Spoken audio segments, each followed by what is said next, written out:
What's up, everybody, and welcome to the podcast. Today, I got to interview and chat with one of my biggest mentors, Nick Arrojo. It was awesome. Listen till the end. There's so much amazing value here. I hope you enjoy it. Please share this with your friends, and thank you guys so much for listening.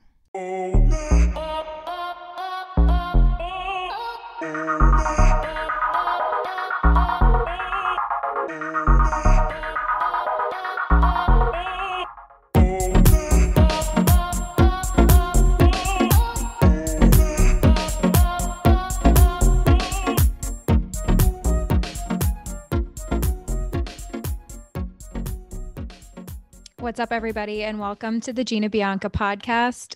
It's an honor today to interview one of my mentors. I've been following him for many, many years, for as long as I can really remember with haircutting, and really looking up to him as somebody who's taken being a hairdresser to a whole nother level. He is a salon owner, a school owner, a celebrity stylist, incredible hair cutter, and again, one of my mentors. So I'm just so excited to chat with him today and hear his story here on the podcast. You know, you could read about someone, you could watch someone, but this is just different. And I'm really, really excited. So welcome, Nick Arrojo. How are you doing today? I'm doing like I do every day. I'm up, I'm ready to work, and I am doing the best that I can in a very difficult, environment. But the good news is I'm optimistic, and I'm empowered to push through. Totally. Now, for people who are under a rock and who have not heard from you, yeah.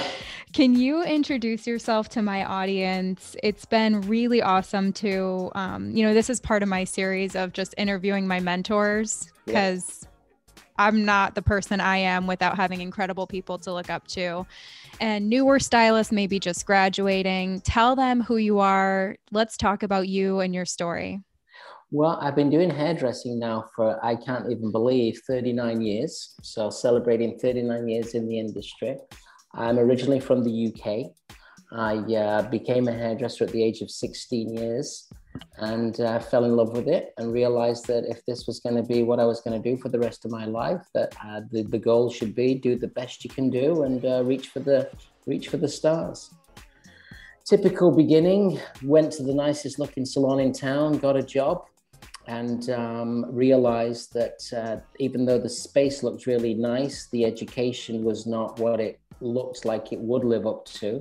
So I navigated my way to Vidal Sassoon, where I spent the next 10 years. I had a stellar career with Sassoons in the UK, artistic director, assistant art director by the age of 21, international assistant of the year. So I was a very company-oriented kind of employee, and loved that, and loved the opportunities that I could get from working within the organization. The ceiling came really quick to me, and I think that that's something that I share with everybody. If you focus on it, you'd be surprised how fast good things can happen. And then after leaving Vidal Sassoon, I had a short stint I moved to London. I'm originally from Manchester, so I moved to London and went to work for the Weller organization when it was privately owned. I got to work with all of the top talent in England, and I was in charge of a technical team of 50 colorists. Even though I'm known as a hair cutter, that's what I specialize in. So at the time, in the 90s, there was a recession too in the early 90s, and Weller were at the time we're really putting together, a great concept of marrying haircut with color. And that's where I came in, and spent a couple of years there, and then moved stateside in 1994, came to America to work for Bumble and Bumble in New York City, which was another dream of mine come true. Actually, the big dream. The dream was to move to America and to work in New York. And the other big dream was to work for a company that I'd followed since the 80s, which was Bumble and Bumble. And you kind of hear about these places. Of course, we didn't have the internet then. It was all magazine. But I managed to get this great job working for Bumble, and I came to live my American dream from Bumble on Bumble. I was there for 3 years in charge of the education. I saw what I could accomplish in this country, so I quickly moved on to ownership of my own brand, my own business. It was a partnership business called Arrojo Cutler, and that was a great 4 years. But I realized during that time that I really needed to be commander of my own ship. So I broke free from Arrojo Cutler and created Arrojo in 2001. The idea was, we called it the studio, Arrojo Studio, the working place of an artist. That's the true definition of what a studio is. And started a very small salon with a team of 4 and myself.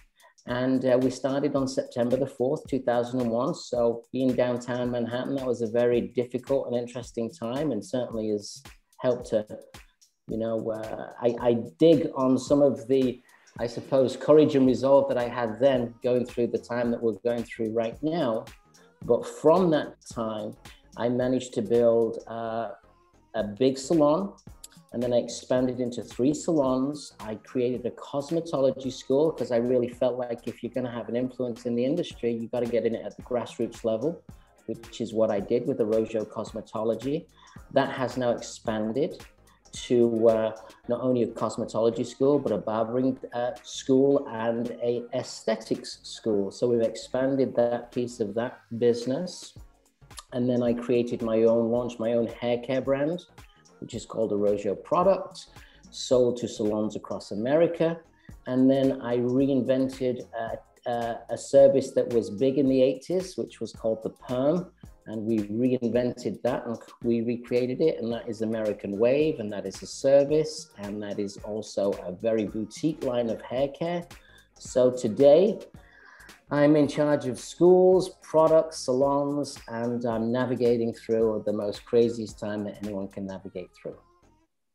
You've done it all. I've got a lot more to do. Holy shit. I've got a lot more to do. I got to get through this, because obviously the rug's been pulled from beneath everybody. Yeah, and, totally. I'm trying to navigate how to, get back on top of the rug. Yeah. Well, tell us. I mean, it's horrible times for everybody. It's really tough times. Salons are closing. Yep. You have so much going on. Like, you've built so big, and we had a conversation a couple of weeks ago about, I just wanted to talk to you and reach out to you, and yep. We got to talk a little bit about what's happening. And I'm blessed to be in Connecticut right now, where we opened right up, and we just been wearing the mask, having the cleaning, and increased cleaning, which we've always been super particular about cleaning. And yep. But then seeing, California being shut down for so long, New York having these issues, people leaving, and the rents being incredible, talk to us about what you're dealing with. Let's really go into that. So the minute the pandemic kind of came up out of nowhere super fast. Okay, we're in the middle of February, and people are being told, don't worry about this virus. And when we hit March, you're starting to see people in New York City walking around with masks on. And you typically see that in the Asian community because that's been part of their culture. So I'm just doing work regular. 2019 was a difficult year for the business. Your business is, it's like a ship. You sail it through the sea. And for the most time, I've been sailing in really good seawater. And in 2019, it was very choppy. There were some challenges that we overcame. And 2020 was looking really good. And I'd overcome by working harder and kind of using all of my experience. So come the end of February, I wasn't really thinking anything about what the future was going to be with this pandemic. In fact, on March the 2nd, I was driving across the Williamsburg Bridge and I got a text. No, it's an Instagram direct message from someone that I didn't know. And I was going to do a campaign shoot for my own brand. And as I'm driving over the bridge, I looked at my this message, and this woman said, help us, tell the world, I'm in Italy, and people are dying in the streets. And it was kind of really it was wild that I got that text. Anyway, we did the photo shoot. That's wild. It was wild. Yeah, she was a hairdresser that obviously knew who I was and wanted to share what was going on the grassroots level. And then literally at that point, then the news started to turn into, this virus, it's contagious. And then on March the 16th, I believe, there or thereabouts, the mayor came on, and because I have schools, and when the mayor was talking about the virus and closing the schools, and there's a difference between a private school and a public school, and there's a difference between, going to school and going to a trade school. So all of my students, which are predominantly 30 or under, were starting to feel very nervous, and they were kind of forcing the issue. Then on the 16th, the mayor said, we're closing down the public schools, which was like the knee-jerk reaction that I had to close everything down because all of my team were now, in fear of what was happening. And then what we said was, we're going to close on the 16th, or we closed around the 15th, 16th, and we're going to open back up on April the 1st. And that was the message. And that was the message that we sent out to all of our clients. And then we sent everybody home for 2 weeks. Then what happened was the president came on the television around March the 27th, 28th, 29th, somewhere towards the end of that time, because we still had this, we'll be open April 1st. So when the president came on and said, we're going to close down the country for 30 days, at that point was when I knew that my life just changed massively. And the reason why it changed massively is when you have a big business, you have big expenditure. And the minute that you cut off the revenue stream is the minute that you start to bleed because you're using up all the revenue that you already have. I always say that the money that comes into my business is liquid. It's fuel that keeps the brand moving forward. The minute you cut off that stream of revenue, then we're starting to go into reserve. And ultimately, we never got open until the end of June. And that is such a long time to go without having liquid coming through. Because the three businesses that I have, the product business is sold to salons. So salons across America are all shut down. So that piece of the business now pauses.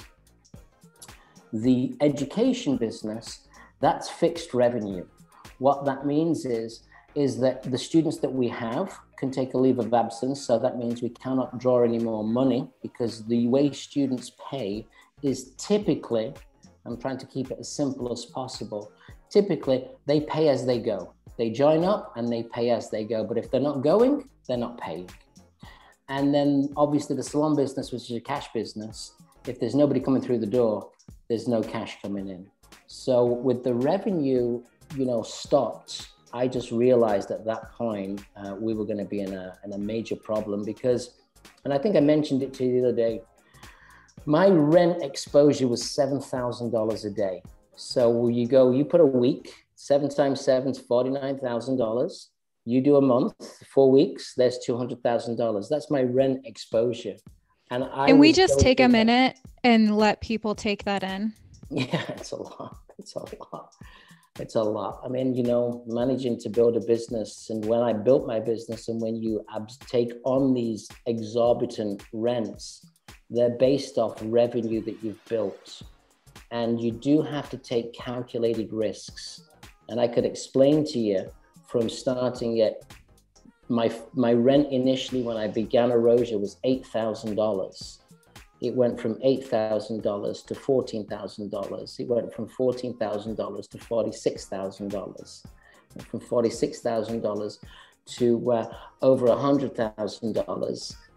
And then what happens is as the lease runs out and you renegotiate, the rent pretty much doubles. So I'd managed to get into this scary zone, but the business had grown to support all of that. So that was where we were at. And I knew that the bigger you are, the faster you fall. But I also felt that the decisions that I was making as I was building my brand were the right decisions to support the business and the dream that I was building for myself and for my team. I can totally not at the same level. I had fallen also during all of this, and I had used up all of my cash reserves very, very, very quickly.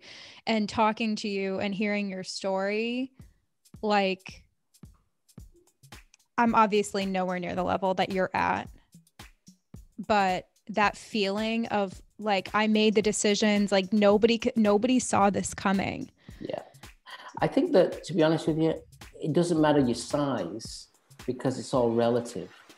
Yeah. The problems are the problems that you encompass. In today's life, if you want, it's like the boxing ring that I go into every day is much harder today, but I've been in the fight for a long time.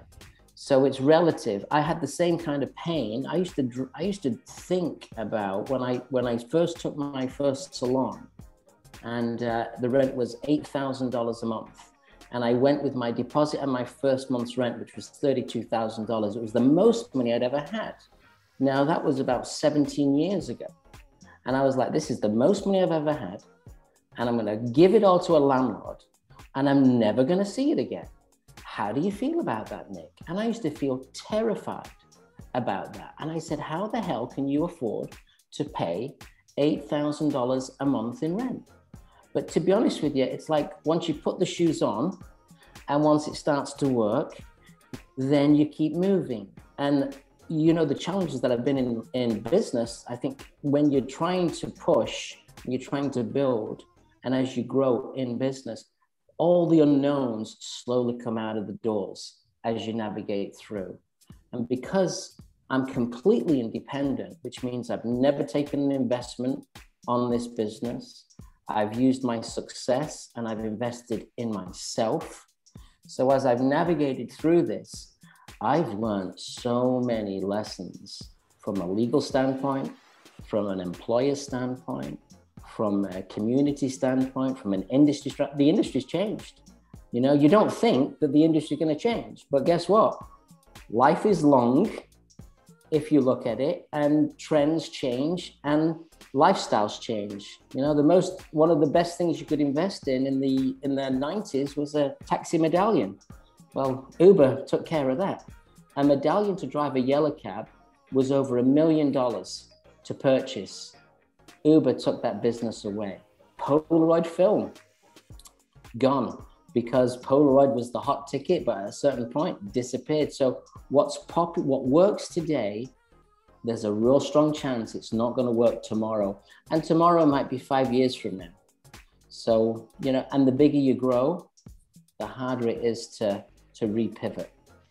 Hearing you talk about this, like, I'm just going to be so honest. Good. Like, sometimes I feel like I do so much.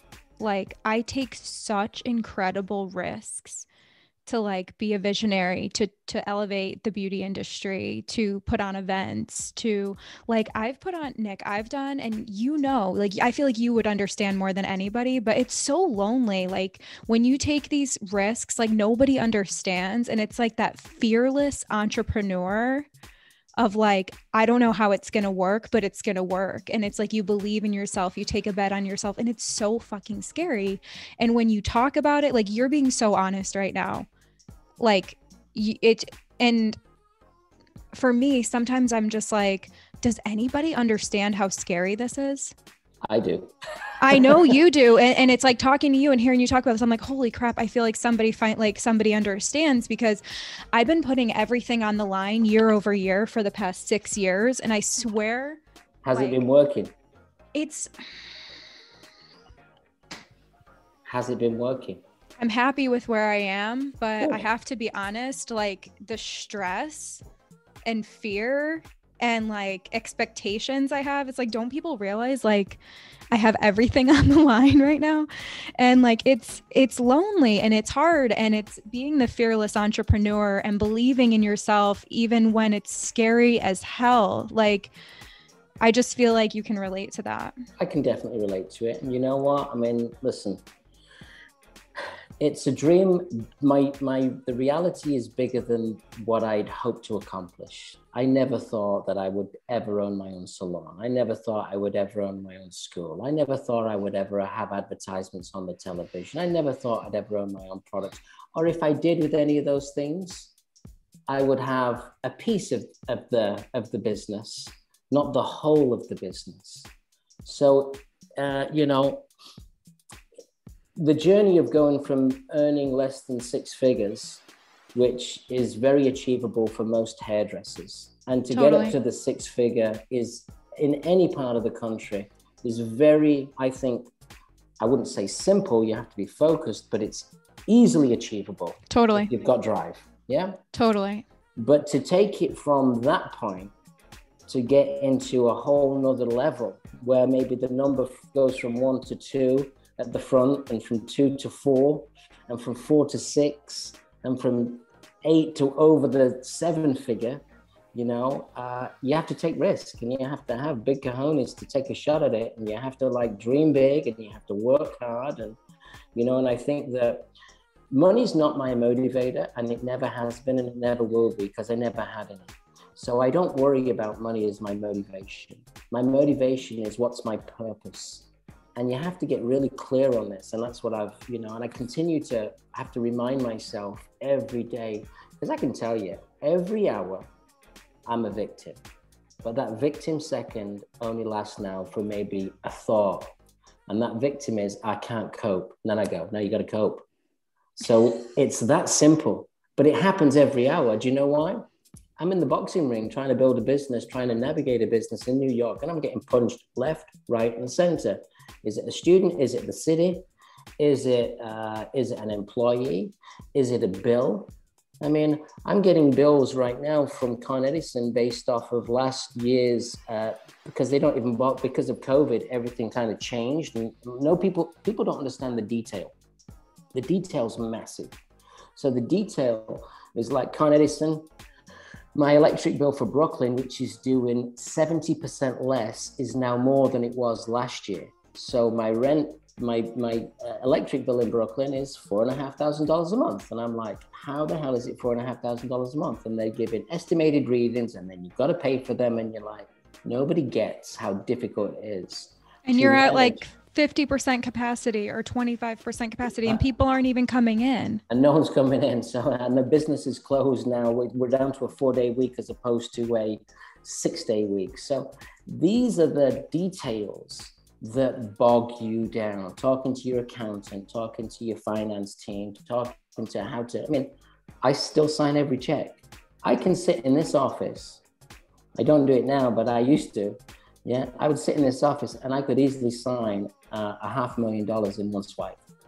And I was like, holy fuck.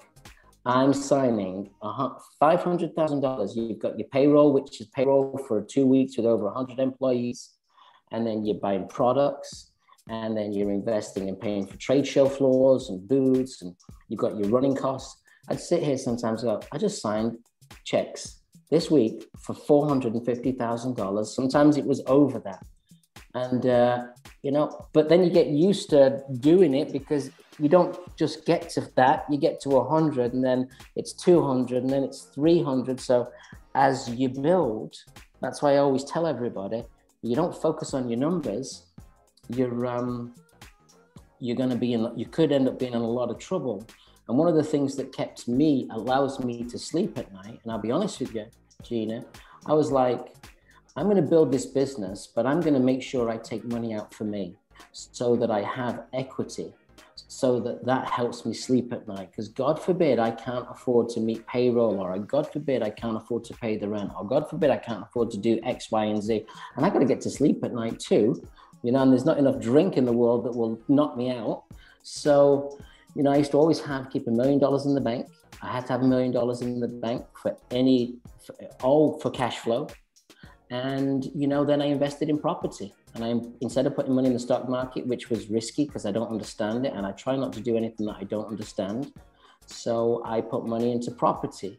And luckily, over the last 15 years, I've been able to, invest in property, and now I've liquidated those assets. so that I still have enough revenue I need to be able to I need to have enough cash to navigate 3 years out comfortably. Otherwise, I'm in trouble. So the blessing is, not that I've ever had money before, but the blessing is when this started to grow, I always said, okay, that's all good for the business. Now let's take a little bit out for Nick, which will be for the security. As you should. Like, think of all the pressure. And well, I could have done it two ways. I could have kept all the cash when I was making a lot of money. I could have just invested it into me, and I wouldn't have followed my purpose now. But I decided, I just finished paying. I did an investment in Tribeca, which was $750,000. I just invested in 2019, and now I left that space. So, because I can't afford it with the pandemic, and leaving that space keeps me on the hook, because guess what? I now have I have a massive debt that's shown on my books because I've not closed off on the lease. It's not a negotiated settlement. I just left. So there are things out there that now I have to navigate through. But this is where, I suppose I got my big boy pants on. I'm trying to navigate, and I'm learning that nothing's final, nothing's fatal. The worst can happen to you. I used to say, if the shit hits the fan, then I don't know whether I can go on. Well, guess what? The shit hit the fan. It's still hitting the fan. And I realized I got to get on with it, and I got to keep moving forward. So this is a major life lesson for me. And, and I think it's going to be interesting to see how I navigate through it and what happens on the other side. But again, it's not like there's going to be a point, because I look at this, and obviously you have to contemplate, and you've got your own brain, and I'm the one that's seen the journey. You're the one that's seen your journey. No one knows your journey like you. No one knows my journey like me. So when I look internally, I say, there's not going to be an end point here. But I think if I just keep pushing through and navigating to the best of my ability, my intention and my purpose will serve me well, and I will survive and I will succeed. Will it be what I thought the dream was going? Do I have to pivot and change direction? Do I have to look at all of those options? Yeah. I'll tell everybody, I got 3 or 4 different paths on the go right now. It's like a game of chess navigating this business. If the pawn moves, or if the queen moves, or if the knight moves, I might make a different decision based on the conditions on the ground. So, I'm deep in the toughest time of my entire life, but that's the way it goes. You keep talking about your purpose. Yeah. What is that? I think the purpose is to do something that you love, and to make a difference in what you're doing. Yeah, make a difference in the world. What's going to be, there's billions of people on this planet. So what's going to be your gift to yourself that you can give to the world? And for me, obviously, I'm so indoctrinated into this world of beauty. And my purpose has always been education, has been at the back. I learned that education has been at the backbone of my existence. It's like the center core is education. If I go back to 1983, working at Vidal Sassoon, and always turning up for class, and always having my model, and always learning. And then I used to think, the minute that I become a stylist, I can't wait to become a teacher. So I was the teacher, and we never got paid for it. We used to do everything for honor. Yeah, it was a privilege to have the chance to give the gift of what you'd learn. And I was a teenager then, and I'm teaching teenagers, and I'm sharing with them how to cut a barb or how to cut a line. And, that core has always been a very strong pillar within me. And that is, I suppose, my purpose is to try to, influence, elevate the hair community. And that's my purpose, to get out of bed, to go to work, and hopefully you can turn that into some money so you can have a great lifestyle, and you can live the life that you dreamed of. And thankfully, I would say that, like I said earlier, I already did that and surpassed that, which is a thing. And I always am very thankful of the opportunities and the moments that I have in life. So, in my own brain, you'll say, what a great day, enjoy the moment, Nick. What a great time, enjoy the moment, Nick. You give thanks to the universe for the chances that you have.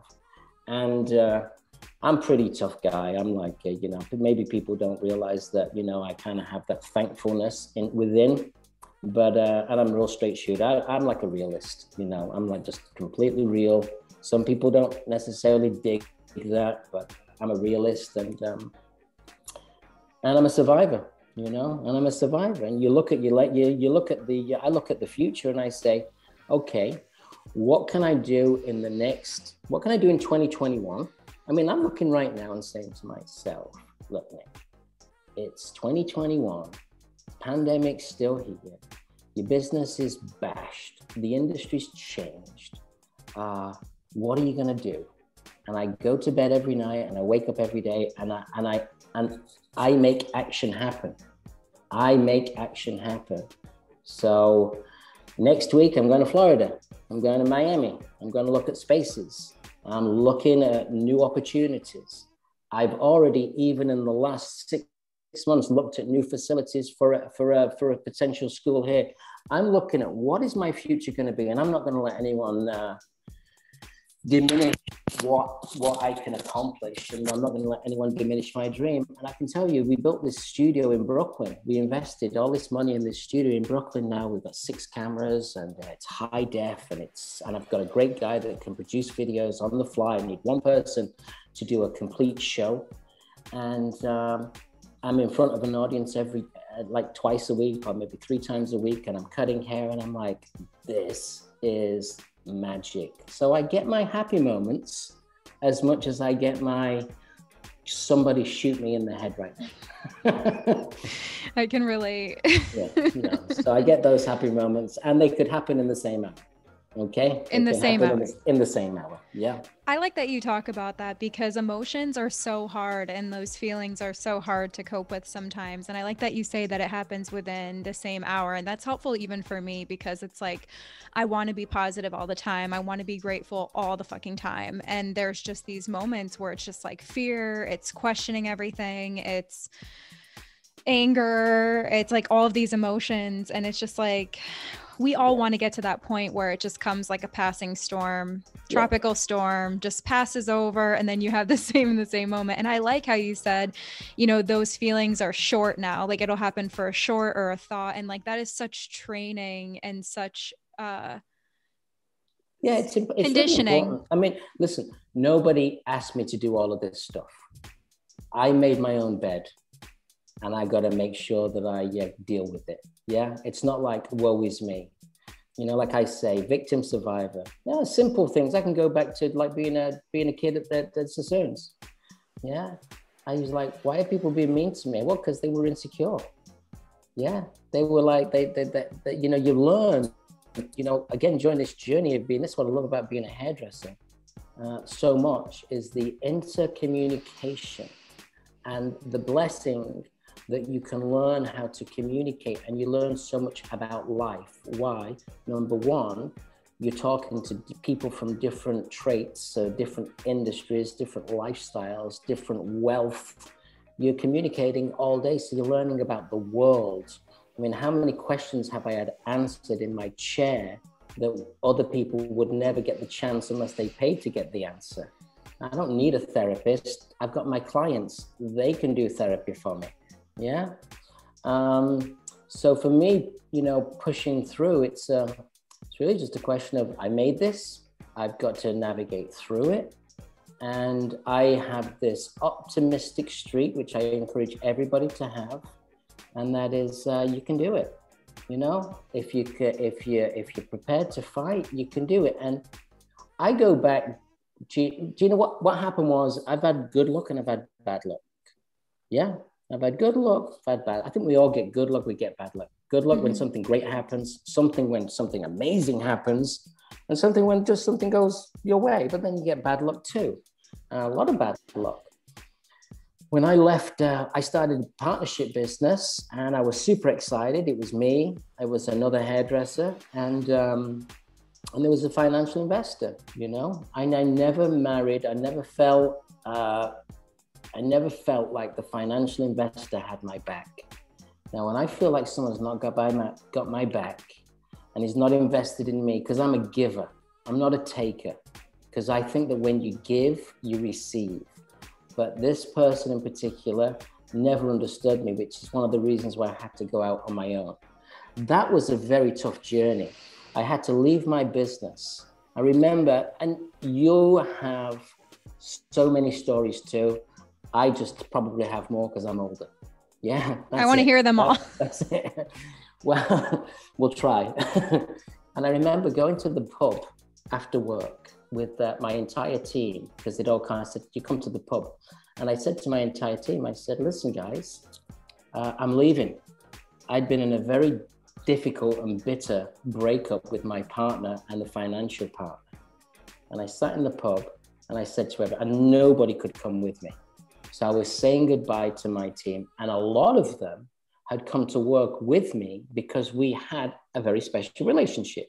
And because my history was very well respected, even way back then, you know, because I was a Sassoon art director and so on and so forth. Yeah. So I sat in the pub and I said, with tears in my eyes, I said, guys, and we're all sat there, we all had beer. And I said, I'm leaving Arrojo. I can't stay there anymore. And everyone was crying. I was crying. It was like painful. And then the following day, you know, I left. Somebody said to me at the table, they said, well, how are you going to be about your baby? I said, how are you going to feel about your baby, Nick? I said, you know what? I'm going to have another baby. That's what I'm going to have. This baby's now somebody else's, and I'm going to go and have another baby. And I created Arrojo Studio. And Arrojo Studio has delivered so much to me. My baby's grown to be massive, like a big fat baby now, yeah?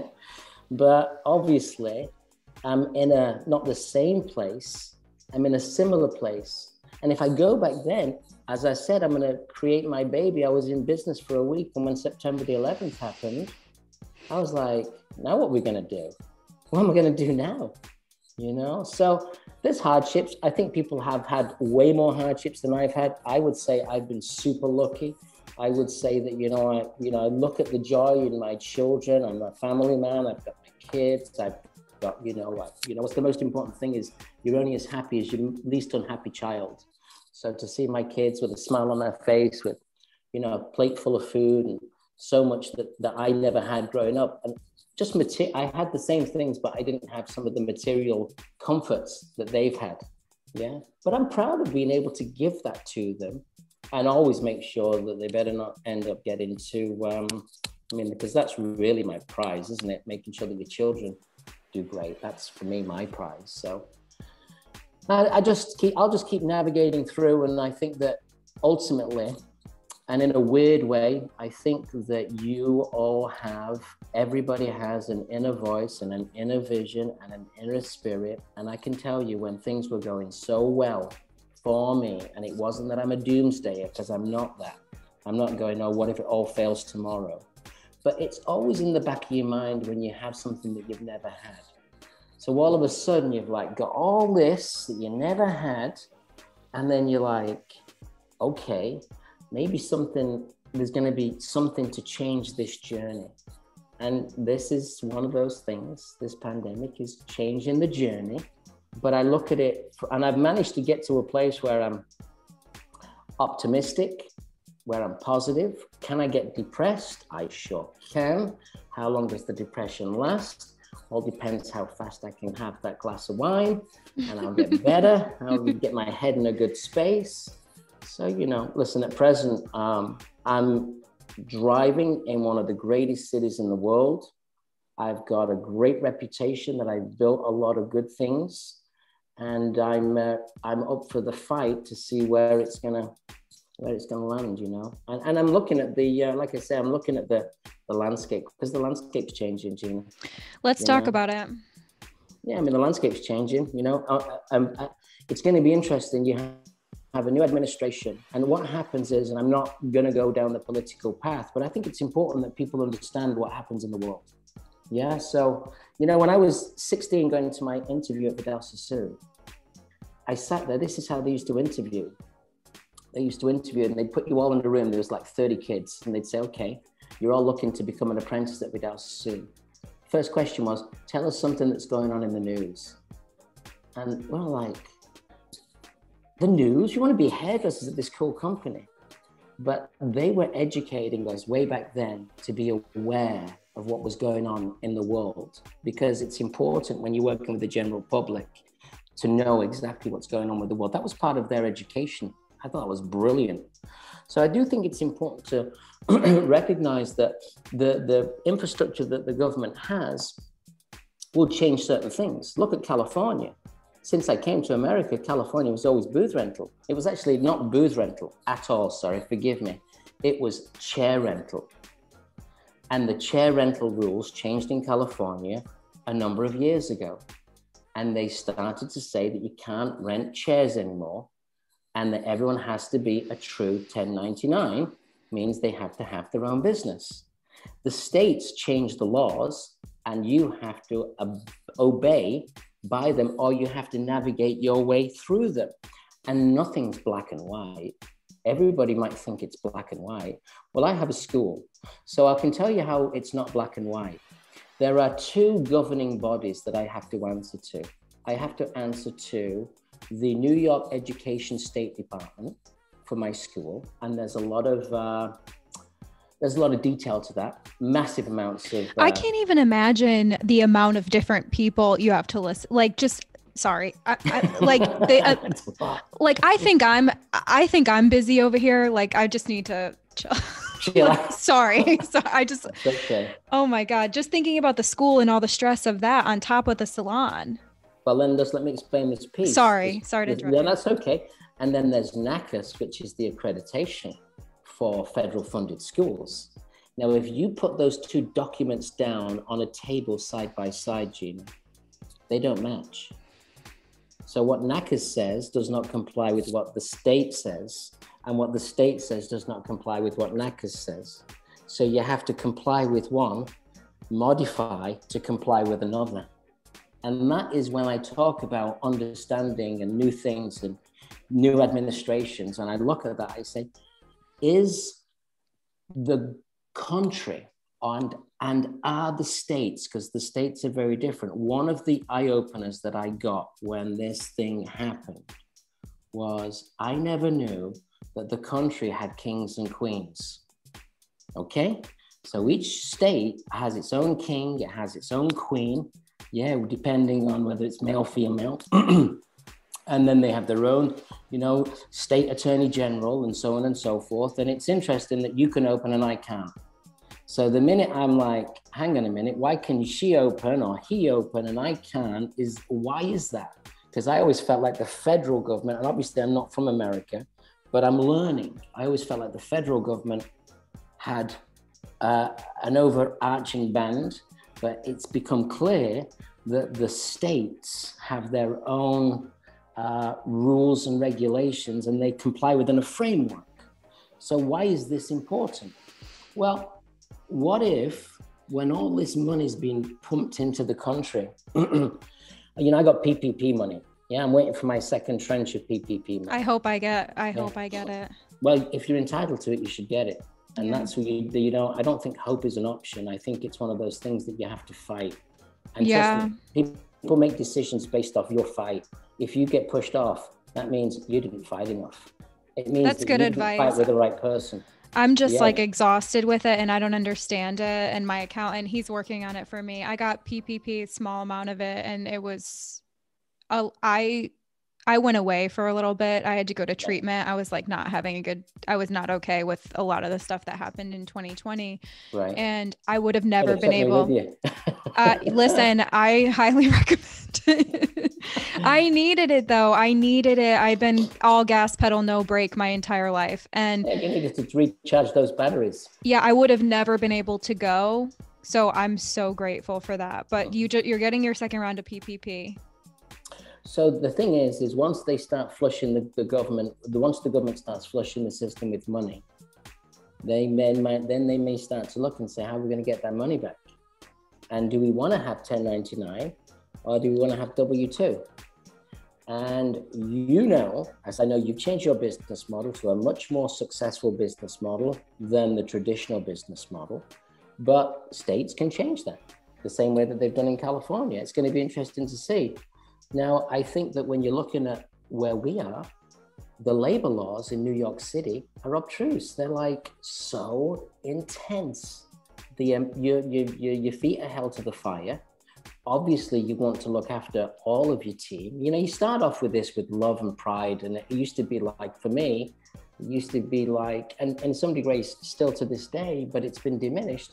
It used to feel like noble to be able to give somebody and pay somebody. It was a noble thing to be able to do that. And even if I didn't get paid for the first couple of years, which is typical, everybody else was getting paid. But I knew that I was doing something that I felt great about, and it was for the greater glory of me and the whole thing. Yeah. It's like, I understand, because my first salon, like I told you, we were employee based, and the gratification of being able to provide a job. Yep. Like, oh my God, like when I first started hiring people, like I was just like, I can't believe I have the honor of giving somebody a job. And like now, especially with the wage changes and stuff like that, I have very little opportunity I can give. Like I would love to hire 2 assistants right now. I desperately need them. Yeah. But with the payroll taxes in Connecticut and with like, obviously the way business is, it's absolutely like impossible to do it. And I miss having rising stars, you know, people coming up through the industry with me and to mentor them, but I can't pay them. Well, you know, I'll be honest with you. Here's the other bad thing: is people are not as appreciative of the mentorship anymore. Yeah, I can understand. That's gone away. Too. Yeah. I can relate. I used to say your parents and your boss were the 2 people that had a bit of authority in your life, and you know, if you had religion, that was the 3rd. You know, by the time you hit the 25 mark, you're kind of pretty much making up your own decisions, whether you like religion or whether you like your parents or whether you like your boss. But in today's world, you know, people become so independent and autonomous, and they don't have necessarily the, I don't know whether respect is the right word, but maybe they don't quite get it, that when someone's given advice, they just take it as criticism, which then, you know, they turn on you. It's very hard to relate to people. And very like I am the way that I am because of the tough critique that I got. My mentor, number one, I stood behind her out of the mirror's sight. The client was never looking at me. I was out of the mirror's sight. I had my hands a certain way. Like I held, like I could never cross my arms. She would be like, absolutely not. Like, and I was me too. And when I was training at GBH, I would grab their arms and put them down and say, "You're making me nervous." And then they would never do it again. And some people, like my artists at GBH, I feel really proud of how I train them. And I trained dozens of people, and I feel really proud to do that for them. And they're all doing great. But like my mentor, Tiffany Lassard, I worked with her, and I stood out of the line of sight. I did not speak unless spoken to. Yep. And I'll never forget, I showed up to work, Nick. Holy shit. Okay, this is like therapy. I showed up to work in my Halloween costume from the night before. 30 minutes late, chain smoking cigarettes, 45-minute drive. And it was Halloween that day. So I was like, I could totally get away with this. I was the only one dressed up in the salon. I had a wig on, like not like, it wasn't good. Literally same clothes as last night. Yep. Reeking of cigarettes, hungover, disgusting. Oh my God. And you know what she said to me? She pulled me into the back room, and she says, "You will not go anywhere near my clients like this. Go home now." And I went home, and I cried the whole way home, and I showed up the next day. If you did that to somebody now, they would block you or ghost you. And like, people don't have like the tough skin. And I think that the cream rises to the top. And I think that the tough critique, and I do it during my coaching. I say it on my podcast. I talk about it like when I'm responding to comments, and some people could be like, wow, that's harsh. And I'm just like, but do you want to just keep fucking up? Don't you want someone to tell you why you're not successful in the areas you're successful? Like, don't ask for feedback and then cry about it. I am the way that I am because of the tough critique. And DJ Muldoon, I know you know DJ. Sure. He teaches at the network, and he's taught there before, and he had shared that And so did Jacob. I believe actually it might have been Jacob, but I've heard it from DJ too. It's the tough critique, the straightforward critique, which is the most incredible thing. But you're right, that it's hard to, I still do it. And if people don't want it, they can not be a part of it. But I totally understand what you mean. Well, they don't, it's very hard. You couldn't even touch somebody today. You couldn't tell someone, unfold your arms. If you touch them, you could be in trouble. Yeah, I mean, that's the reality of life. I mean, and when I was growing up at Sassoons, I'd get whacked with a comb, no problem. If I dropped a section or missed a section, the level. But I'm not that guy either to go, oh, back in the day. I can't stand back in the day, to be honest with you. Because guess what? That was my journey. I'm in this day. Yeah. And the day's tomorrow. So, we've got to kind of navigate that. I mean, I meet people and they always talk about, oh, it's not as good as it was in the old days. I'm like, no, it's. But you're super modern though. Like, I don't think of you as like an old timer person. Like, you're super modern. You've been evolving for many, many, many years. Like that, you're not even in that category. But it is interesting that mentorship and training and that true mentor relationship is so hard to come by. And the business is changing. It's hard to even support people. And one of my questions I have for you on here is, and I was talking to Robert Cromeans yesterday on an interview, which like I was telling you, I was like, I just can't even believe that. It was like a moment for me, but he was even saying he doesn't do an assistant program anymore. He doesn't want people touching as many, the guests don't want people touching them as much. And, to the new stylist who doesn't have these opportunities, like, what do you say to them to be successful? Like these opportunities aren't available as much as they are. Like, I can't hire people right now. You know what? I mean, I can tell you exactly where I was in 2019.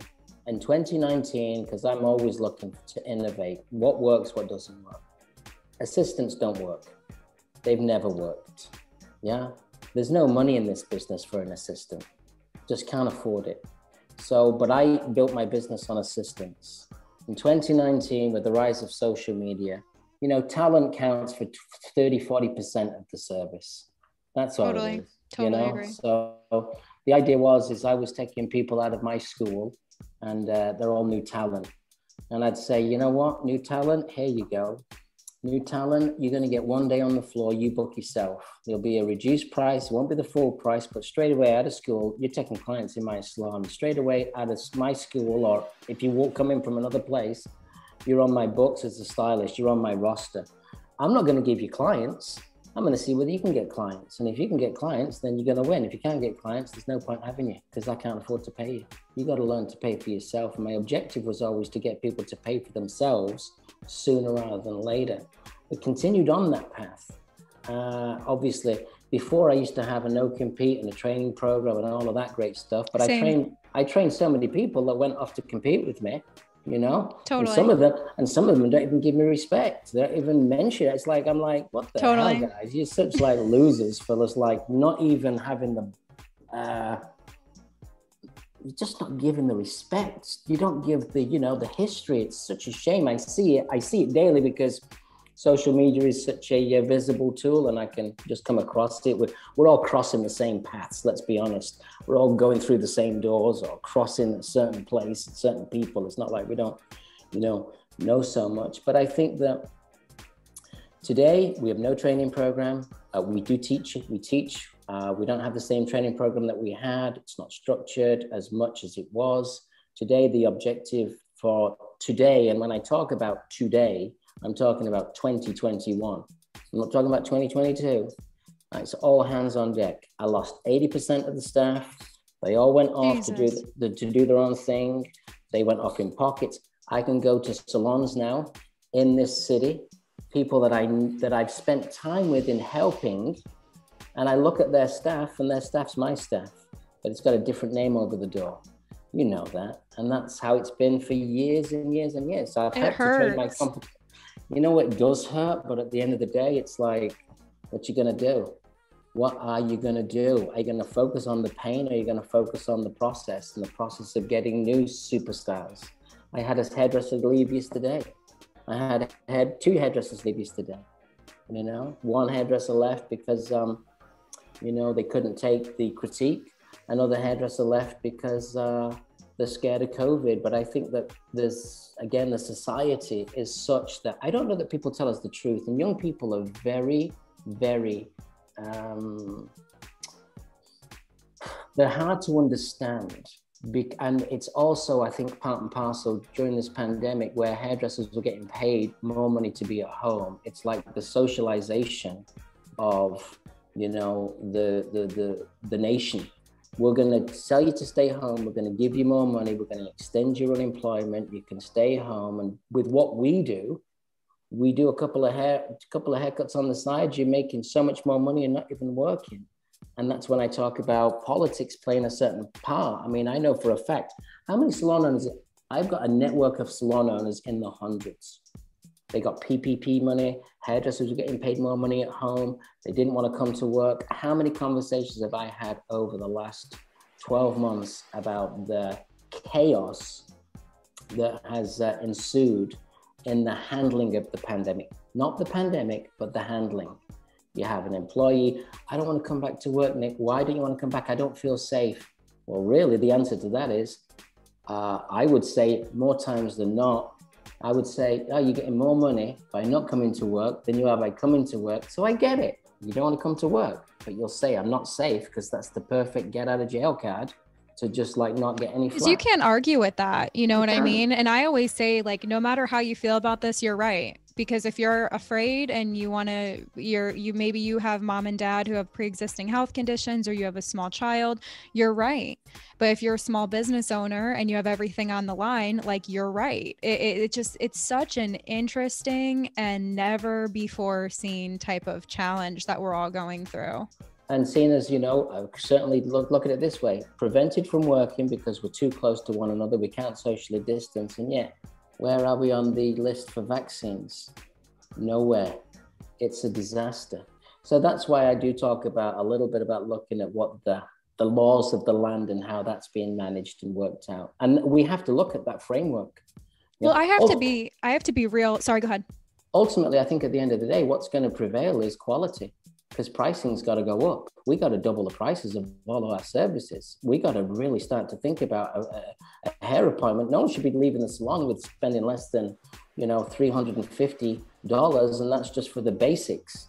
Nobody, because guess what? We've allowed our economy in the professional hair business to be disintegrated. And I go across the country and see people that haven't had the same level of education, and they're charging the same price. And I'm like, I got my rent's 4 times as much as what that person's rent is. My education costs 4 times as much as what that education was. And our prices have got to, we've got to change it. Our value's got to go up. I mean, I was lucky. I was charging $500 for a haircut, you know, and during what I'd call the what not to wear days, you know, when you can open up your book and you get 12 new clients in an hour, you're like, yeah, this is the magic. Yeah. That magic doesn't last forever. You can only be hot for so long. If you're really lucky, you can be like a rolling stone, where you'll always have good equity, but you might not be able to always fill up every space, you know? So you got to navigate and change.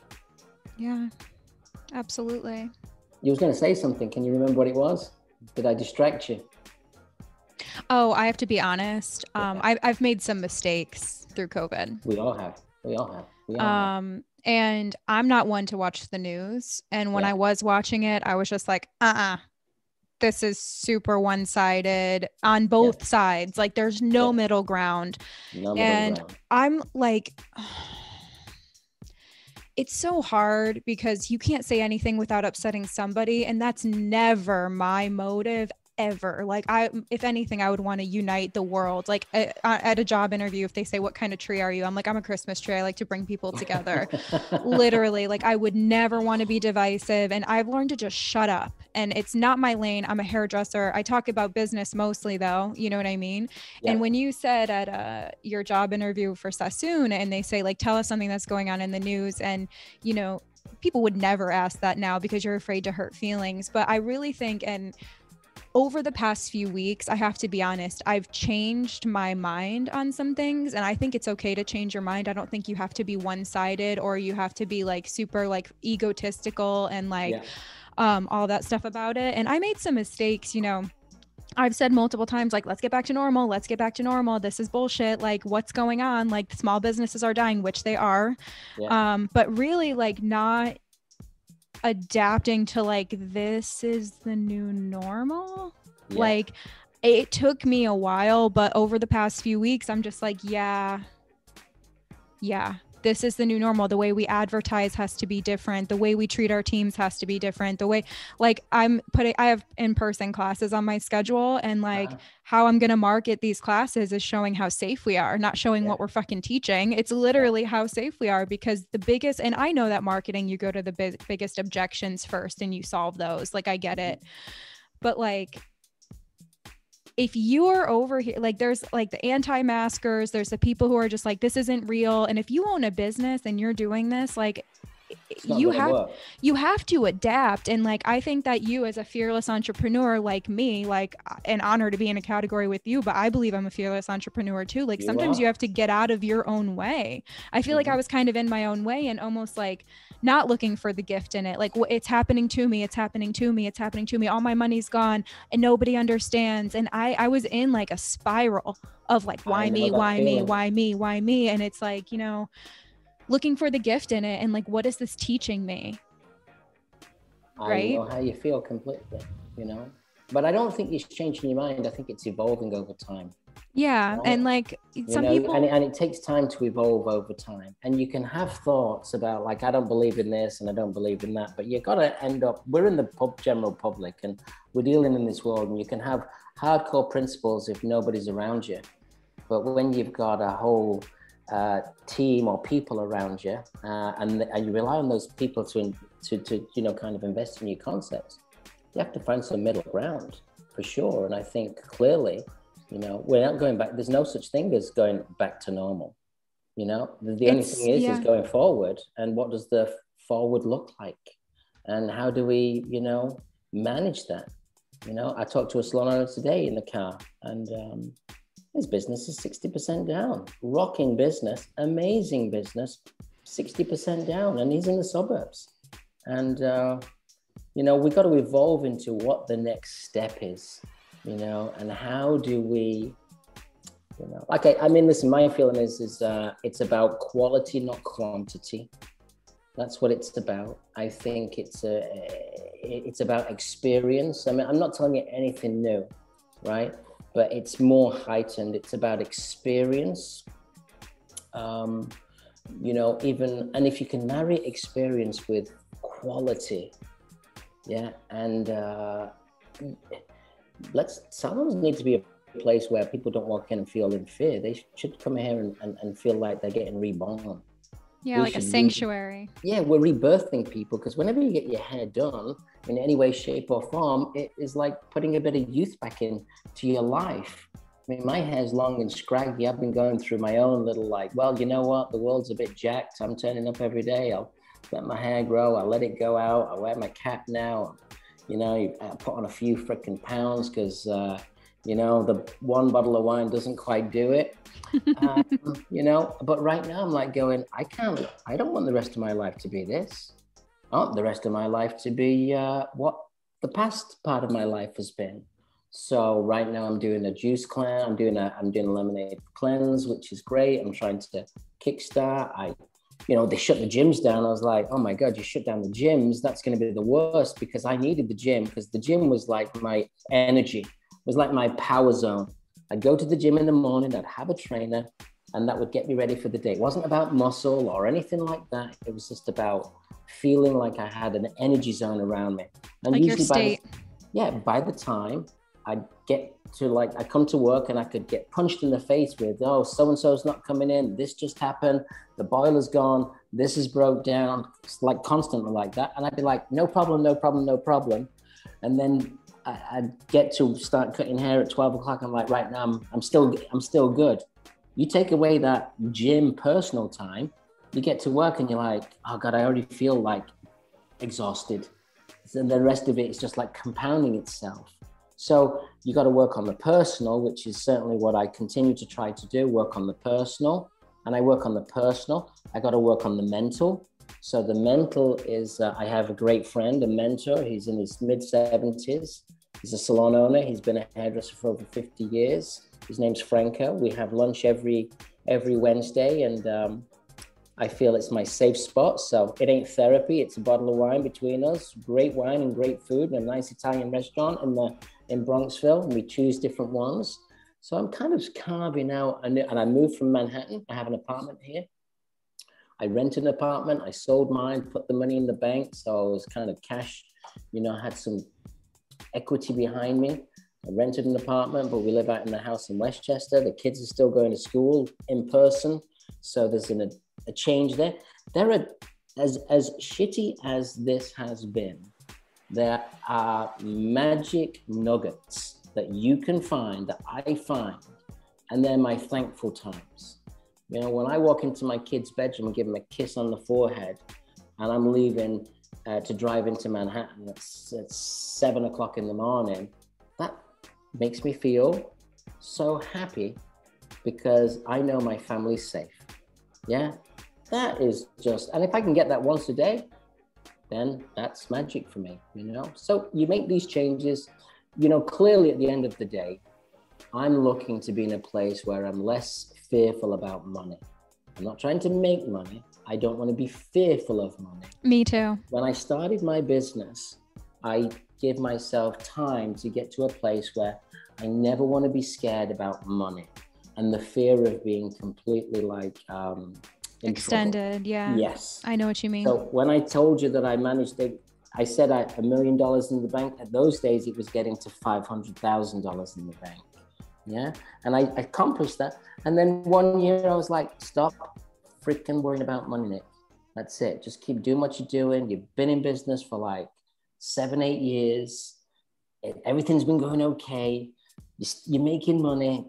You get that out, get that thinking out, because when you don't come from money, you've never experienced it. So you don't know how to manage it. So I had to train myself how to manage it.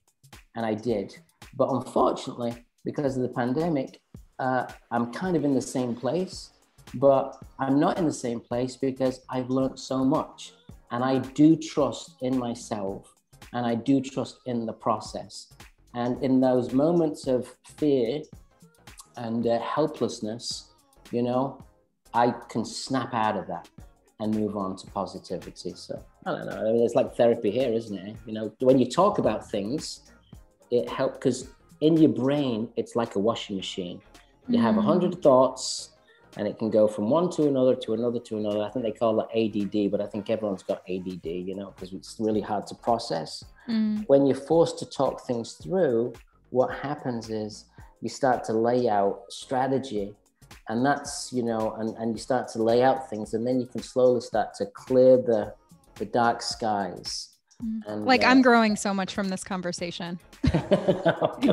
I'm sure you are too, and I'm sure our listeners are. I sure am. Sure am. I can totally relate to everything that you're saying, especially just like not wanting to be afraid about money. Starting off, I've always, and like it's a thing, like I will always take everything I have and go all in on the next thing. And like I had gotten to the point, like at my employee-based salon, I was paycheck to paycheck. Like I never had money. People always think I was rich. I would have the most expensive car. I would have like all of the stuff to show people I was rich, but I really wasn't. It's like, what was your car? Okay. So I bought a Porsche Macan, hated it, got rid of it, hated it, got rid of it, went to an Audi S5. Before that, I had an Audi S4. Now I have a Range Rover Sport. I'll never go away from the Range Rover, but like, I love the cars. Like I love cars. Like I hope to have a collection one day. Yeah, me too. But I would like always at my employee-based salon, I was always paycheck to paycheck. But I would hire everybody. Like I never went by the, 80% booked and then you hire somebody. I never did that. I would always believe in people so much, and I would always go extend over my means. And I paid hourly. I paid team-based pay hourly. So it was really expensive, and you have to follow that completely or else it doesn't work. And I would hire everybody. And then when I started doing education, it was like, it's like a high almost, like gambling. Like when I first started doing education at the salon, I would hire all of these educators for the day rate, drain my bank account, and then go in and sell tickets, sell tickets, sell tickets, sell tickets. Like it was never an agreement that worked for everybody. It was always an agreement that worked for everybody else, and put so much stress on me. So I just got used to that, like fight or flight. And I've always had that from like my childhood. Like I literally got used to that like rush. And then I would teach all of these classes. And I finally got to a point where I had money. It was coming in, coming in, coming in. And I took all of that money and I paid for the network. It's paid for, like paid for, like, and I'm so proud of that. And then the pandemic happened. And then I got a major brand deal. Gone. Right. Everything that I had, like once I got to the point of like savings, I'm back to like GBH days where I'm paycheck to paycheck. And I'm just like, anytime I think about money and I'm scared about money, I come from the wrong place. And it's like, obviously you're going to have these fears when you're a fearless entrepreneur, risk. Cause I have that mission of elevate the beauty industry. I have that mission of like providing a space like no other, bringing people together, doing these classes, like investing in the best, like having the best for these people. But like there comes a point where it's just like, holy shit, like the pressure, like it is so scary. And like I love how honest you're being, because I feel like I can be honest. And I do the same things. I've done everything that you just said is exactly how I built my brand. Oh my God, I'm gonna cry. Everything you just said is exactly how I built my brand. You keep investing and planting seeds, and you keep putting you put everything else before you. And that's how I built my brand, and then it comes to a point where, hopefully you build it big enough that you can start to make money. The problem is for you was at that point where everything was doing great, and then the pandemic take it all away. But and it didn't take it all the way. It didn't take it all the way. I know. All it did was it just changed the way in which it's going to happen for you in the future. And humbled my ass. To come back. Right? You got to just realize that it's going to come back. Well, you can't plant so many seeds, and a farmer plants seeds, and if they have a bad winter, they might lose the crop. But if it's a great farmer, he'll know what to plant next year to get the crop back in a different crop. Well, I have like these weird, thank you. And you're right. And I have like these weird things that I think they're not weird. And I'm sure you have them too. Cause just hearing you talk, like you definitely sound like you have a spiritual, like inner voice that you follow, and like a true mission. And I have the same, and I have like this money tree in my, you know what I'm talking about?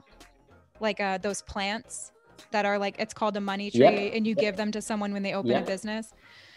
So I let my money tree die at my old salon. I was traveling full time, and for a class we had moved it, and I found it weeks later and it was dead.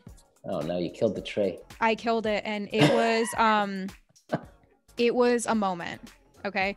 So it was just a really devastating moment. And then it kind of just like, I made the choice to close it, and it was everything. So I have a money tree in my house, and it's fucking booming. Okay. And I just feel like the future is so bright. And I believe like when I asked you, like, what's your mission, or like, what's your purpose? Like you keep saying like, I have my meaning, like my purpose. And like, obviously like making an impact is huge for you. And for me, it's the same. And I keep thinking like, what do we do this for? Like, it's not the money. Like I've had so much money and then so much money gone. And it's like, you kind of like think like, what are we doing this for? Like, what's the true purpose? And then it comes to my mind, and this quote has come to my mind the whole podcast. So I just want to say it. The only thing you take with you in this life is who you've become.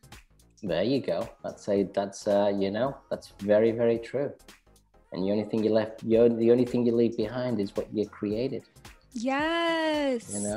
What did you create? What did you do? What's your legacy? I say to myself, what's my legacy? Is it the the kid that came to help me on Monday night, who's a student in my school, and the person that was supposed to do the American Wave, who's one of my great team members, decided she couldn't make it. So then I'm like, well, I'm not going to fail.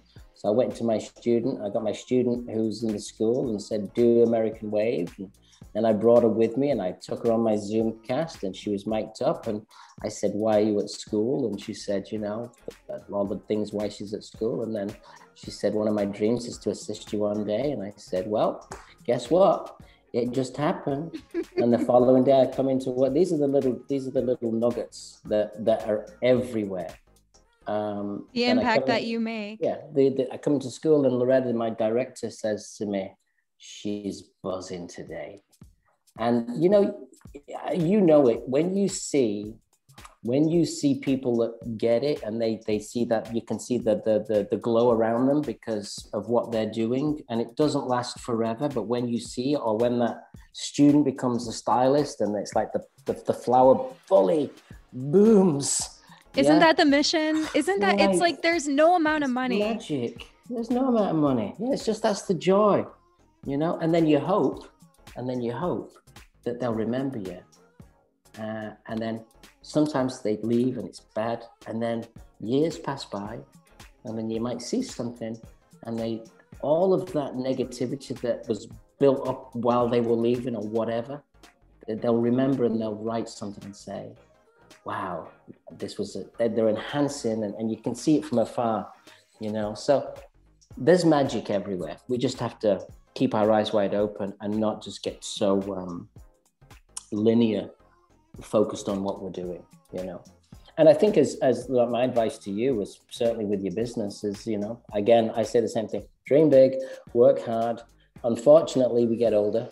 Yeah. So, and I'm not, you know, like my goal now is to stay young. Yeah. That's like part of my mission is like, fuck it, I'm not going to be old. Yeah. I'm going to get younger.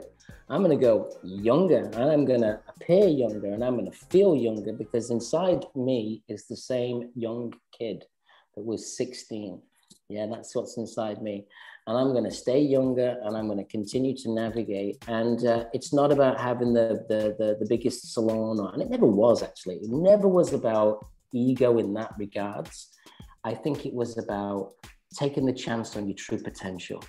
That's what it's about. Taking the chance and turning up good. I mean, you see me at the trade shows. During those trade shows, I used to put those booths together. I destroyed the booth, the pandemic. I had to kill the booth because it was costing so much money just to keep it. I was like, kill the booth because trade shows are dead. And if I need to make another booth, I'll make another booth. Yeah. Trade shows are dead. Trade shows are done, man. That's going to be like that's a change. You know, the salon business you could probably make more money doing hair, and your education's still powerful. I've stalked you at trade shows.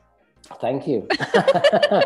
I've stalked you. Can I tell you a moment? Yeah, please. I was teaching at ISSE. That was my first time ever teaching. And someone took a video of me teaching, and they were taking a video of me, and then they turned the camera, and you were there leaning against the wall, smiling at whatever I was saying. And I was just like, I'm fucking dead. You never know who's watching or who's listening or who's following your story. And like, just to have you there was like, I remember I'll get like teared up. I went into the room to watch, and it was packed, and it was great. Yeah. And I was like, how great is this? I mean, you know, it's great when you turn up to a classroom when it's full, and it's not so great when you turn up to a classroom when it's not full. Yeah. But, you know, you still have to give the same performance no matter what. I mean, I first did education in America. I mean, listen, this is American culture, maybe. I did a show for Weller. I was working for Weller when I came over. I was working for Bumble. They put me in a classroom in Indianapolis. There was 3 people in my classroom. There was 400 chairs. I was like, get rid of half these chairs, get 3 to 3/4 of these chairs. And there were still 4 people watching. I was like, you know what, Nick, this is awful, but you just got to do it, and you just got to make it the best that you can. And you can dig deep and do the best you can for the 4 people that were watching, 2 of which fell asleep, right? Because they just went shopping, and they just came into my room to sit down for peace and quiet.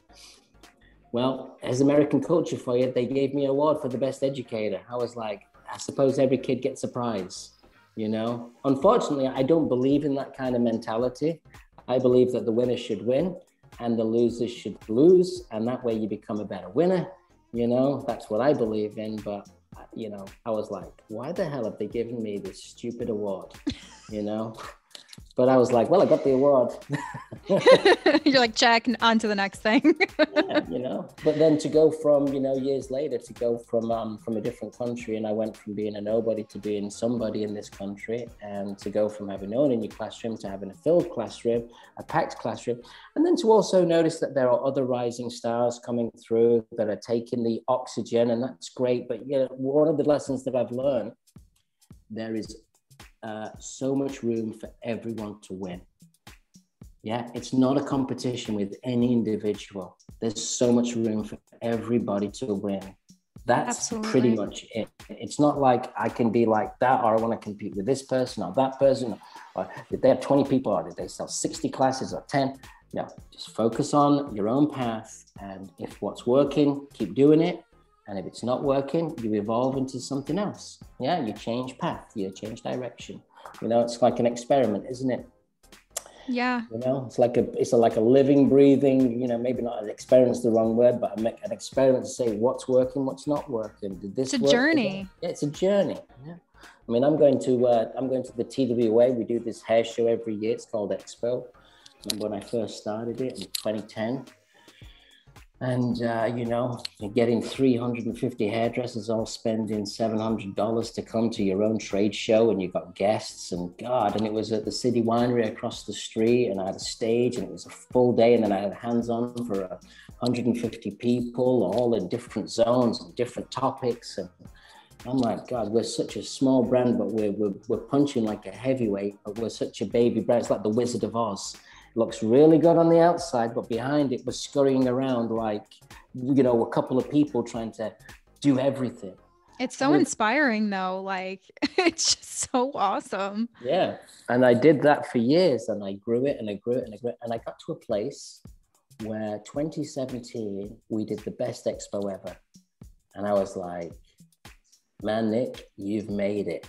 The everything that you did for this show was off the charts. So if you think of your career like a mountain, right? There's the mountain top. If you're going to get to the top, there's very little shelves or cliffs to climb. At the bottom of the mountain, there's plenty of room for everyone to have a cliff. But as you get to the top of the mountain, where you kind of become one of the leaders, your brand, I'm talking about my brand, you realize that the people that are at the top of the mountain, when you're at the bottom of the mountain, they're helping you come up. But when you get to the top of the mountain, trying to pull you down, they kick you down. Yeah. So at that point, I was like, I'm doing so good, and I'm getting real close, and I thought everything was magical equity. But then literally within 6 months, I realized that, shit, man, this is going to be a lot harder. And I had to go down. I've been knocked down a few cliffs. Yeah. Other people coming up the mountain, new fresh faces, new fresh things, new fresh ideas, new fresh brands, new fresh trends. You've knocked down a few, so you can easily go, oh God, it's over. Or you go, no, let's see how we can re-navigate. And again, I'm not in competition with anybody. I'm just working to, it's myself. It's like I look at myself, And, you got to have thick skin. You got to have thick skin, because behind us, hairdressers, we're emotional. That's just, we're creative, emotional. And behind me, there's like emotion and all of that. But when you're grinding that shit out, man, you've got to be tough. You've got to be ready to take it, and you got to push through. And you got to learn to just forgive yourself. I say that all the time. Forgive yourself for the mistakes that you've made, because if I go to bed tonight thinking about the thing I did this morning that was wrong, or what I said, or what I did, or how I reacted, or how I responded, I'm going to be like, never going to get out of bed in the morning. So I'm just going to. You're right. It is. Forgive myself. It is like a competition with yourself. More than we're competing with anybody else, we're competing with ourselves in our mind. It's like, I've had people message me and completely try to knock me down. And yeah. And from what I can see, it's for no reason. Yeah. And treat me in horrible ways when all I've done is just try to lift. And it's just like, we can sit there and wonder what's wrong with me, or why am I like, almost like a little, like I was bullied as like a little kid. So it's almost like those same feelings of just like, I must be completely fucking worthless for this to happen to me. And no matter what level that you're at, like, you know, as a student, people would always make fun of me because I was like such a visionary. Like I would be so into everything. I said yes to everything. I was like the annoying teacher's pet. And then as a stylist, like I took it seriously. Like when I learned something, I applied it and I would do it. And then the stylist would be jealous. And I've had so many awful experiences in salons with my coworkers. And the more nice and the nicer and the more generous I was, the more people were kind of just like, ugh, by me. And then as a salon owner, the same thing. It's just like, even when you're a leader, that jealousy is there. And then as an educator, you would think like, oh, we're all in, because then when you evolve to educator, you've overcome the competition with stylists typically. And you're usually like everyone lifting each other up, referring to stylists. Like you're just like, yeah, stylist supporting stylist. Then you become an educator and you think it's the same, but it's not. And then once you get to like the next, it's like there's always another level, but the same thing happens. And it's almost like, and you said it multiple times in the podcast, like the feelings can happen within the hour. It's just how long will it last? And it's like, if you can really manage yourself, your emotions, your mindset, and those things, who the fuck cares? Like, you can't worry about what people say. Sticks and stones will hurt my, they'll hurt my bones, but words will never hurt me. Even last night, there are haters. Social media's became a place of that. It's awful. And people are happy to pull people down. I even got a text last night. Well, I've got a great way of doing it. If somebody posts something negative, I just go delete and block. Well, same. Why give just people delete and block. It's a privilege, not a right to look like the amount of free shit that we share and the amount of heart and energy and soul we put into it. It's a privilege, not a right to be associated and follow me. So when people are awful, block. I used to do when I was doing one on to wear, if I ever did a woman of color, I used to get, Instagram wasn't around then, Facebook was, but they had message boards. Yeah. And on the message boards, I used to get so much hate. And you'd read them and you'd be like, and it wasn't just me, all of the cast would get hate. And not just for one specific topic, but a hot topic. What I used to get a lot of, negative comments was if I was doing a woman of color. How can a white guy do this color? How can he do this texture? How can he do this? How can he do that? Terrible. And I was like, I'm not standing up here saying I'm professing to be the best at this type of hair texture or that type of hair texture. But a client sits in my chair, I'm giving it a go. And it's hair. It's hair, it's fabric, and I'm going to try my best to work out the fabric. And by the way, I'm still learning. Yeah, I'm still learning. I'm still learning what works and what doesn't work. I still look, and I did something last week, and it was on live, and I finished it. And I was like, you know what? That was really crap. I really did. And it wasn't that the haircut, just the way in which it was finished and the way it was just done, it wasn't my best work because my brain wasn't thinking. Because one of the hard parts as well, which most people don't get and you will get 100%, is if you're just left to be creative, that's a really easy state to be in. But when you're running a freaking business and you're running all of this stuff, and then you've got to tap into your inspiration and creativity, it's very hard to switch that hat, to go, oh, light bulb over here. No, I'm in this. And now I've got to be in that. And that's what I love, but I've got to keep in this because this is going to allow me to do that. So sometimes you don't get to do your best actual work, but that's, part and parcel of life, So the pressure is unreal, and it's only like the strong can take it. Like it's not all it's cracked up to be. I can relate to that. Not all it's cracked up to be. You can have, listen, like I said to you earlier, I think that in some ways, you say to yourself, what do you say, what do I regret, Nick? I've been doing this. I've been very successful. What do you regret? Do you regret opening up and expanding now that you've invested so much and you've lost some of that? Do you regret that, Nick? Do you regret the fact that you could have secured your life so much stronger and had an easier path? Do you regret that, Nick? And I go, no, because I did the right decision at the right time. And if this pandemic would not have hit, then guess what? Even through turbulent storms of business and challenges that you have to overcome, and most challenges are personnel, okay? Most challenges are personnel challenges, right? I still believe that every decision that I made was the most calculated and the right decision, and the big decisions in my life I don't do on my own, and I listen to valuable people around me, and there's only a couple because I don't need too many opinions. I just need a couple of trusted ones. Love that. To bounce my ideas off, and ultimately at the end of the day, I'll make the decision because it's my business, and if shit hits the fan, it's my decision because I made the decision. It's my business. So you got to have, the strength to realize it, not blame somebody. You made me. I shouldn't have done this. I'm happy with every decision I've made, and I'm happy with the decisions that I've been making through this pandemic. Well, any decision is better than no decision. Completely agree with you, because if you don't make a decision, and that's why I put pressure on myself now. It's February. Listen, the pandemic came, shut down the business. I said, let's get it back open again. I shut down Tribeca immediately because I knew talking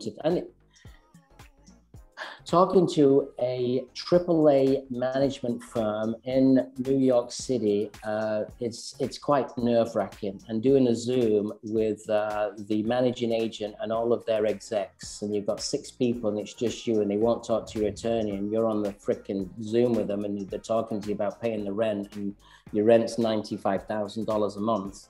And you're like, Jesus Christ. It's just like, you feel sick. It's like one of those moments that you're going to have a meeting and you're going to feel sick because you're like sitting there and you're saying, I can't afford the rent. And they're saying, this is the best we can do. This is what you have to do. And then you go, fuck, I just got to bail on this.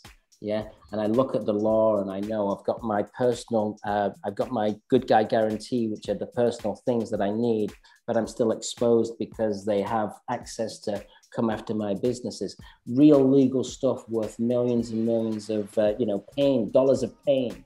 Well, I walked out on my lease too. I had 7 years left on my salon lease, and it's like I was paying $4,500 a month for 6 months in an empty space. Yeah.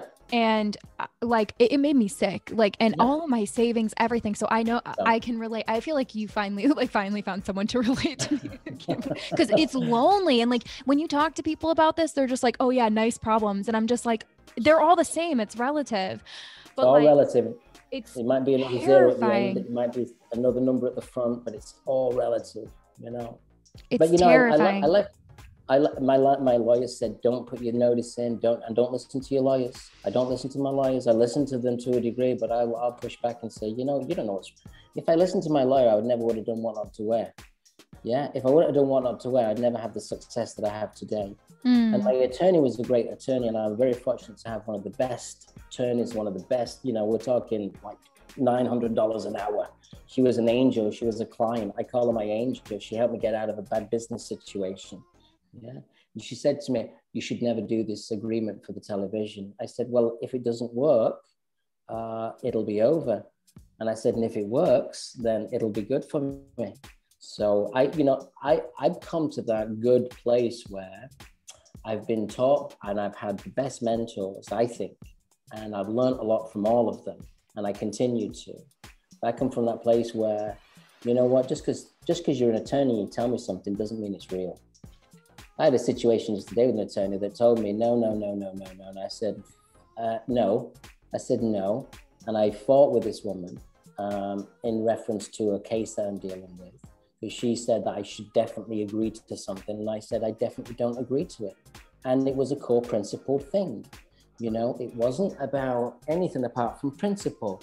And I know that once my principle gets compromised, then I start to freaking hate myself. It's that feeling and those core values, and that mission, it's guiding you and you stick to it. And I think the more decisions you make that you stick to it, the more chances that you take to be yourself and follow your heart and follow your mission, that gets stronger. And I'm sure those feelings where you said no are it's like a muscle. I was told yesterday that it's not possible and the deal's going to be broke. And I just said to her, you know what? That's not my problem. This is why I think, and I explained it to her. And I have to tell you, and attorneys are very good, especially defense attorneys. They've always got something to say. And I remember she went silent on the phone after I said my piece, and she just, I knew that at that point she realized that I had a serious point. And today I came into work and then she wrote to me and she said, you know what, exactly what you said, we've got for you. So I said, good news. Thank you very much. Appreciate it. Now I'm going to check it with another attorney, because guess what? I want to make sure the written word is is real, and I want to see somebody else's opinion. So as you grow, as you will, as I have, you'll come across more and more complex situations, whether it's branding, whether it's your personal kind of, affiliations, what you can do, what you can't do. Think about all the contracts that were written before. I mean, at the end of the day, the pandemic's changed every contract and every rule. Why? Because it created a platonic shift in the universe. Yeah. And it's not just national, it's global. So what the early adapters to what the universe is going to want, they're the ones that are going to get there. So wherever we've been chasing, it's changing right now. And I'm a firm believer that it was once impossible. I grew up thinking, God, I want to be a movie director, right? That's what I wanted. That was my dream. I want to be a movie director. I grew up buying Disney comics when I was, it was my luxury to get a Disney comic. It was 2 pence. Yeah. Disney comic, this glossy paper from America with Mickey Mouse on it. And I was like, I want to become a movie producer, and I want to go to America, and I want to become this, movie producer. Who would have thought that today you can make a movie with no film, just with your personal device, you can produce it, you can put graphics on it. Who'd have thought that? So when you think about that level of change in a lifetime, in a short lifetime, think about what the next change is going to be. Technology has completely disrupted everything that once was, and now everything's different. So I feel that there's massive openings for success, but we've got to do the legwork today. And that's one of the things that I'm really trying to embrace, and hopeful for that, Totally. We did a lot of chatting, didn't we? So great. Like, I learned so much just by having these real conversations about what's actually happening. What is actually happening? Yeah. What's happening? What is actually happening? It's crazy. What's happening is the hair still grows out of the head the same way.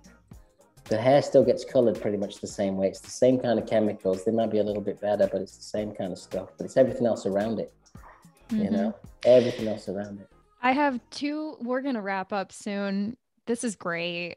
It's we'll wind down, yeah, but I have a couple questions. I mean, I wrote a million notes double-sided here. I could ask you 100 more questions just because there's certain things you said, oh, I want to go into that. I want to go into that, but we'll have to do it again. Maybe. I hope.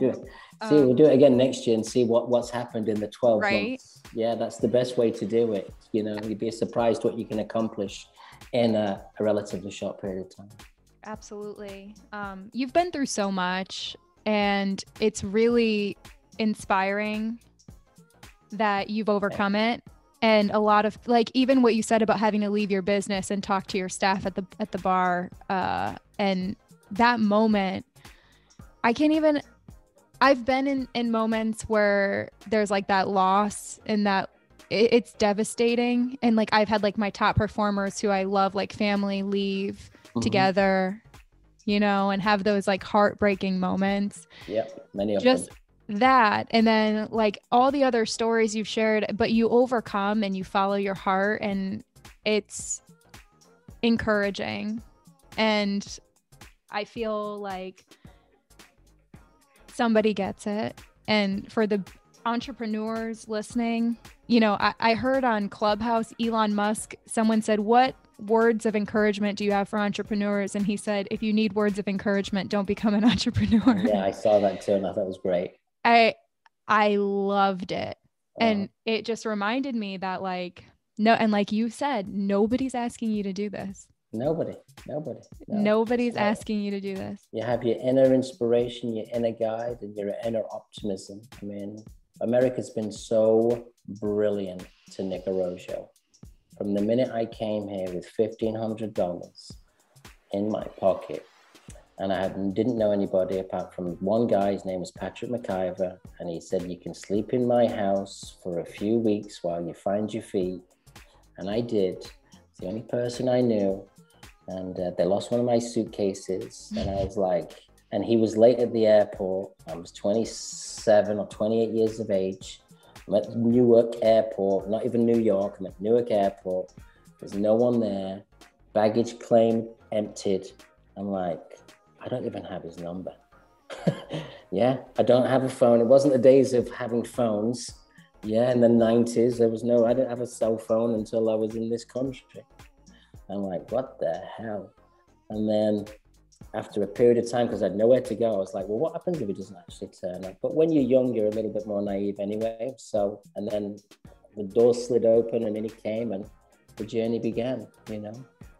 Yeah. Well, thank you for following your heart and living your dreams so that people like me have somebody to look up to. Oh, thank you so much. And you're doing such a great job of it too. And it was really nice for you to reach out to me. And, you know, that shows me, how I know you wrote to me a while ago about doing something in your network, you know, and I know we spoke and I can remember talking to you about it. And I was not so familiar with who you were. And I remember discussing it, and I think it was getting close to Christmas. And obviously I was doing a lot of different things with my business, and it just became something that I felt like I probably can't do that. So it never really happened. And then it was really nice to hear you reach out to me again and, you know, say hello. And, you know, it just is a great test of your character and kindness to be able to do that. And, you know, your journey's long. You know, I've had people in this industry that, you know, my friends, and they don't necessarily become my enemies, but they don't become that, they fade away from being friendly, you know, and maybe they don't realize why that happens. You know, I certainly have my reasons why I don't overexpose myself to certain people if I feel like they've, you know, they've taken stuff and mistrusted it, or they've said things that they said they wouldn't do and they did do. You know, and they've taken advantage in an unfair way, and then they don't show the respect. I have that, but that's okay. We've all had that.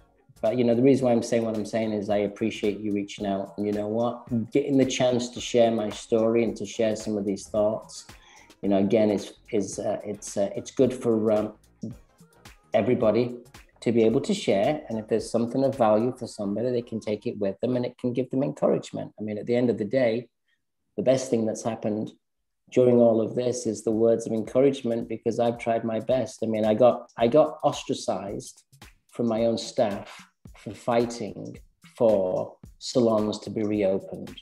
My own team went after me because they were pissed off that when we were closed, that I was doing what I considered to be something noble, okay? And the noble thing was to try and help all those salons and salon owners to get reopened. And in essence, I think it cost me a lot of my staff leaving because the animosity evolved. One of the things, and I'll kind of wrap this up, one of the things that I realized, and I don't know that they realize, is it's a long time since I was the salon leader. That was not my job. It was my job when I had a salon, and I was the salon leader, and I became the salon owner, yeah? And I entrusted my team to lead. And this is where the frickin' disconnect came, yeah, I think, you know, or I believe. It's really hard because I 100% know how you feel, because I was at, not riots, what are they called? Protests. Yeah. I was at protests trying to keep the salons open, and it's because we're at a different level and we know what it's like to have everything on the line, and we know that pain. Yeah. And sometimes no matter what you do, I always say rejection is God's protection. And I like that. Sometimes, thank you. I didn't make it up. But it's something I say because I've been rejected and I've been misunderstood. And, you know, sometimes you living your story, you living your dream, Nick, I feel has inspired a whole generation of hairstylists, and you sharing your story will inspire a whole generation of hairstylists. So everything that's happened, and I know it hurts because I've been there and I've seen it. Like if your team doesn't agree and then they just leave, and it's just an easy reason to leave. It's an easy out instead of like nurturing and having a relationship. It's an easy out. If you just, oh, I don't agree with you, block. And I think it sucks. And I think that it's a lack of respect for what you've brought to the industry and what you've provided. And it fucking sucks. And I've been there. It sucks. But at the end of the day, what's in the future for you is far greater than anything you can even imagine. And it's happened to you your whole career, showing you that everything you've overcome, it makes you stronger, and you adapt, and you're still the little kid, the kid at the Vidal Sassoon, and you're still doing it. And I can relate because I've had people block me, say fuck you to me. And you know what? There's a certain level I will go. I will not be fake, and I will always have respect for salon owners. And I know what it's like. You know what it's like to have everything on the line. So I just think you don't have to, I don't think that we should apologize for following our heart and sharing our story. No, I don't think we should. And I do think, and I'll tell you this right now, I'll continue to say it and I'll tell it to everybody. There's a plan. The universe is cosmic. Yeah. You're going to go through shit. Yeah. But if you continue on your path and you can navigate through, the world's going to give you back what you put in. Yes. So you have to have belief. You never ever give up. Just keep moving forward, and realize that, you know, it's like, you know, there's days where you go, you know, I'm going to shut all the shops. I'm going to close it all. I'm just going to say, because I can bounce, and I've got, you know, plenty of cash to be able to succeed and survive for many years. But you have so much more to give. Like you're so much more to give. You're so not. Mama didn't raise no fool. I'm just gonna try and bump through this, and you know, and I think that there'll be more fun, and I bet you there's going to be more of you and me together doing some stuff in the future, which I think would be brilliant. You know, I have this great thing coming up with I'm doing with that Ashley Norman, and you know, I'm meeting new people all the time. Love her. that I never had. That I now have more time to evolve as the world's evolved and life's changed. So, you know, optimism is way better than pessimism, you know? And I just feel like your motives are so clear, and your positive intention for the beauty industry will never go unnoticed. Some people may hear what they want to hear or see what they want to see or take it they want to take it, but like your motive has always been clear. So my hope for you is that you keep following your heart and doing everything that you want to and need to do so that people like me can have somebody to follow. Oh, thanks a lot, Jim. It's a real pleasure hanging out with you today. I look forward to it next year. Yeah, me too. Is there anything you want to share? I know you have online education. Is there anything you want to share for my audience, or they just follow you and find you? I think the best thing that I would say is, you know, just if you follow me on Instagram, you'll find out everything. And Arrojo NYC or Arrojo Pro is all my professional stuff, and that's what we're navigating. Awesome. And, you know, let's see what the future brings, and maybe be prepared for big changes, because I am. Me too. I'm prepared for big changes. You know, it's not going to be business as usual. I'm prepared for big changes, and that's what I'm navigating towards. And I'm excited for the future. That's for sure. You're the best, Nick. Thank you so much for your time today, and you inspire me. Thanks a lot, Gina. You too. Back at you.